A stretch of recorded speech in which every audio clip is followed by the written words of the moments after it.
Even with the executive action, large parts of the immigrant community in the United States are left in limbo or with very little hope. CCTV's Andrea Arenas brings us the story of one Asian American family who hoped the president would have gone further. A mother of three, Nini Baisa has spent at least 12 years fighting to keep her family together. Originally from the Philippines, her and her husband are green card holders.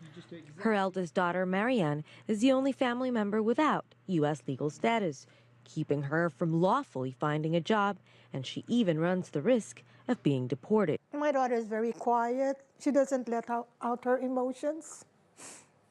She will make you feel everything is okay. She can handle it, but I know she's really, really frustrated. On Thursday, U.S. President Barack Obama vowed to approve administrative relief and work permits to some 3.7 million undocumented parents of U.S. citizens, legal permanent residents, and some 300,000 young immigrants who entered the country illegally before they were 16 years of age.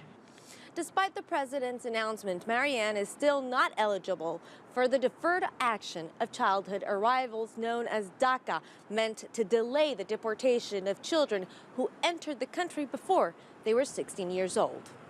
Although the presidential announcement postpones deportation of people who have resided in the country illegally, Marianne would have to apply for a visa and leave the country in order to be eligible, a process that could take more than 10 years. It's very isolating as someone who's, living, the only person in their family who's undocumented, and that means they can't travel with their family members, and, they can't really pursue higher education. Even if they could do that, they can't actually get jobs in their field.